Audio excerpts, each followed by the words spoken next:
The fact that about 5 million Palestinians will be governed by the Israeli Knesset cannot vote in today's election should tell you all you need to know about Israel and the international community's normalization of its racist system. That's Amy Goodman from Democracy Now! Speaking the truth about the chaotic outcome of the Israeli election.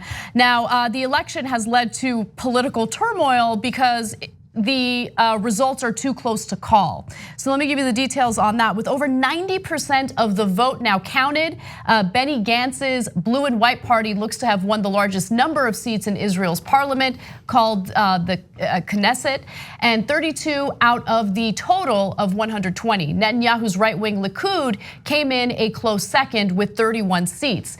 Now, oftentimes in reporting about these two different candidates, the blue and white party and Gantz specifically is referred to as the so-called centrist. However, both candidates are extremely right-wing, especially when it comes to the treatment of Palestinians in both Gaza and the West Bank. In fact, they both ran campaigns indicating that they wanted to annex giant portions of the West Bank. And so they're essentially two sides of the same coin when it comes to that issue. Now, Cenk, did you want to jump in? Yeah, so look, this is super interesting and it's great news overall. It's not great news because all of a sudden there's peace is going to bloom in the Middle East and the Palestinians are going to be treated with justice. That's not going to happen, certainly not in the short run. So I'll get back to that, but I'll tell you why it is good news.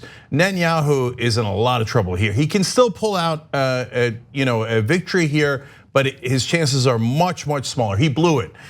So he barely wins the elections last time, but he doesn't have enough of a majority in a parliamentary system to put together a government. And he doesn't want to give a third party here, led by Lieberman, something that they wanted. I'm gonna get back to that because that's really important.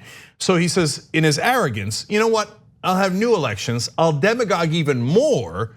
And that way I'll have a clearer majority, and then I won't have to give that third party any concessions, and I'll get everything my way. Oops. So now that it looks like he's narrowly lost these elections, now the other party, led by Benny Gantz, is going to get put together a government. Number one, the government could be without Likud at all, in which case, then Netanyahu is immediately going to be brought up on corruption charges. Oh, I love that. That's a wonderful turn of events, right? He was trying to get immunity for himself. If he won the elections, he was going to try to pass a law saying, while I'm in office, you're not allowed to prosecute me. Who does that sound like? It sounds a little like Donald Trump. And so he did every demagoguery that he could imagine. He, clearly racist attacks against the Arabs that are Israeli citizens. And who does that remind you of, right? And talked about, no, we're gonna give no concessions and we're gonna annex and the West Bank territory the Palestinians want, etc. He threw everything he had at it. And it looks like, and I'm so, look, again, it's not done yet, but right now it's a funny thing to say, but proud of the Israeli citizens for not falling into that right wing, warmongering, bigotry, etc., etc. And so it's also possible that Gantz will do a unity government with Likud, but the condition would have to be that it can't be Netanyahu. Right. So they would have to pick a new leader, in which case Netanyahu could again be brought up on corruption charges. And remember, there's foreign policy and there's domestic policy. So when we're looking at Israel from the outside, everybody's looking at the Palestinian issue because that's such a giant issue for the world. But Gantz also ran on a clean hands campaign saying, I'm not gonna tolerate corruption. So you can't have Netanyahu, the heart of corruption, as involved in that government. So Netanyahu would have to step down if there was a unity government. So that's why it's fantastic news. Look, now Netanyahu in a world of trouble and might be out and maybe go to jail. Other Israeli prime ministers have gone to jail. And look, that's one of the good things about the Israeli government is that they hold themselves accountable. And and they are much harsher against corruption than the United States is. So yes, that's true. Now Erdogan has lost some elections, not the national elections, but he's lost elections. That's the right-wing government in Turkey. Now Netanyahu seems to have lost this election. Trump is up next. Dare I say that there's a little bit of hope in the world.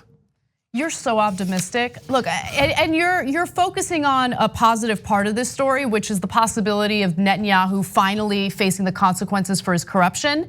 But the pessimistic characteristic that I contain really focuses on what this means for Palestinians, because it doesn't look good. Now, I want to go back to Amy Goodman because she explains why perfectly in this next video. Both Netanyahu and Gantz had run on platforms vowing to take harsh measures targeting Palestinians. Netanyahu promised to annex nearly a third of the occupied West Bank if he won, in violation of international law. Earlier this year, Gantz bragged in a campaign ad he'd bombed Gaza back to the Stone Ages, and he vowed to, quote, pound Gaza again.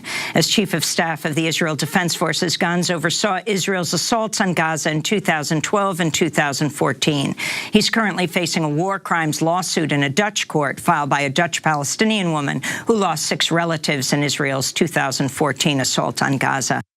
So these two candidates who are incredibly cruel to Palestinians in both the West Bank and Gaza received the majority of votes. But there is a little bit of I don't know if you want to, it's not a silver lining, but the third party that won was actually the Arab Majority's Joint List. They came in a strong third in this election. Yeah, and I should be clear, I mentioned third party earlier. It's Lieberman's party actually came in fourth. The Arabs parties do not participate in the government historically. I don't know if they're going to reconsider now, and that's a fascinating, it would certainly be an unbelievable turn of events. I don't know enough about that portion of Israeli politics to comment too much on that. But I do know that Netanyahu's demagoguery did drive up Arab participation in the voting significantly, and so in a sense it backfired. But look, Gantz is the former military chief of Israel, so he's unfortunately very right wing on those issues. Lieberman is intensely right wing on those issues. So the fourth party in essence, right? Mm-hmm. And he's probably gonna get to decide who's gonna win here. So as excited as I am, Lieberman could still make a deal with Netanyahu. So it's not over yet. But Lieberman has an upside too. And for as harsh as he has been against Palestinians, he's deeply secular. And so he does not want to give too much power to the Orthodox vote, the fundamentalist vote in Israel, which is great news because I'm deeply secular, and I think any government that leads in a more secular direction and doesn't bow to the insane pressures put by any religious fundamentalists, that's definitely a silver lining in that context. And one of the things that resonate in Israel is, why do we all have to do military service, but the Orthodox Jews don't have to? They drive us into more wars and they refuse to participate. It's an absolute outrage, and he's absolutely right about that. So, look, I always hold out hope because I'm more of an optimist. And we need that. Yeah, but Gantz, being the former military chief and having committed potential war crimes in Gaza, has the credibility to make a peace deal if he wanted to. Has the credibility to make a deal with the Arab parties if he wanted to, and if the Arab parties wanted to. Mm-hmm. I don't know what contours that would take, and I love. It looks super side note here. Amy Goodman deserves a world of credit for always being a light in the darkness mm-hmm. and a voice of reason and covering this accurately. But overall, don't count your chickens before they hatch. Netanyahu could still pull something out, but it's a good day in the world if he's lost these elections. And at least, I hate that saying of, well, I'll take the devil I know rather than the devil I don't know. No, the devil I know is a devil. Right. Right. The person I don't know at least has the chance of being a decent leader and maybe begrudgingly doing the right thing, and at least has the upsides of being against corruption, et cetera, et cetera. So I'd take Gantz over Netanyahu any day of the week. And just to prove that final point for me is, he pulled together a rally, Netanyahu did, and and he's talking about, don't let the Arabs don't take over, and these anti-Zionists, we have to make sure we block them. By the way, this kind of rhetoric was partly what got people riled up and led to a Jewish fundamentalist killing Yitzhak Rabin. So Rabin was going to do a peace deal. So it's terrible what Netanyahu did back in the day, and he's trying it again. Anyway, his supporters started chanting, "We don't want unity." And that's, again, who does that remind you of here in America? Sow division on purpose for political gain, personal gain, destroy the country, set it on flames. Netanyahu and Trump, birds of a feather.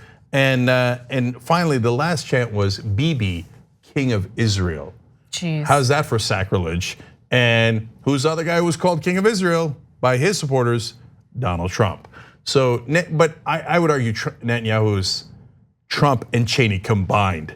So any day where he loses is a wonderful day for the world. On the go? Don't worry, we got you covered. You can still listen to TYT at our new podcast network. Find us on Apple Podcasts, the Google Play Store, or at tyt.com/podcast.